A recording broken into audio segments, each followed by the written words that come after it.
ladies, congratulations on this film herself. Talk about a movie that shows a woman's strength and how far it can go in whatever circumstances, are thrown at her. Yeah. That's Sandra for you. Yeah, no, I think it's showing a kind of quiet determination and a kind of steely love for children when you're a mother, and how that kind of it bonds people together in the film, but also pushes them through to do something almost insurmountable, and then also feeds into the rest of the community, and they become a tight tribe together, rebuilding her. So in this case, this film covers, the housing crisis, difficulty or stuff that you go through when you're a single parent, domestic violence, but also friendship, the strength of that. In this case, you have Sandra and Peggy, who in a way kind of save each other. That's very perceptive. Yes, I think that I don't want people to come away with the idea that Peggy's some kind of sweet old lady saint. She's doing this for her own reasons as well. And I think that people get a great deal out of feeling useful and feeling they can help something, a worthy project. And her life is in a certain stalemate.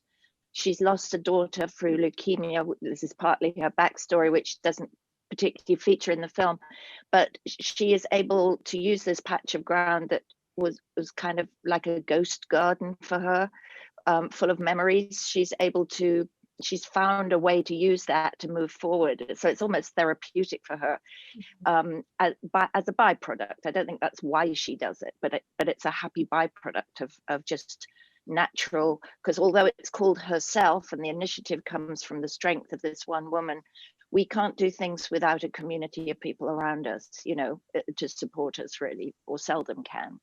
And I think that's partly the message of the story. And Claire, I understand you were inspired by a friend's story of, mother being kind of homeless. Yeah, that's true. Yeah, she is not homeless anymore.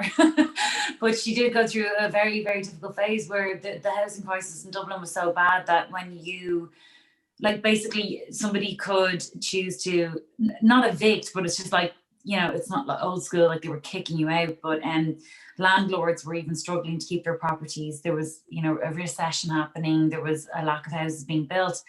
So she got very short notice having to get out of one property and move to another. And there was just no other property to move to. There was nothing available. So for a while, she had to go into some form of temporary accommodation. And that's what happens to Sandra in the movie.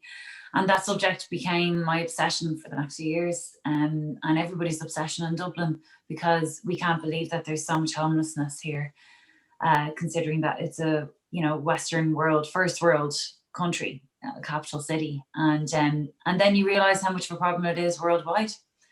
So yeah, I really wanted to tackle it in this movie and show that it doesn't take much actually, but it does take community, and it takes a willingness to think differently about land and about building and about what we value. Well, thank you so much for your time. And most of all, for bringing a story that can make some of us women think out of the box, that we would be capable of building a home. Yeah. Spread the word in LA.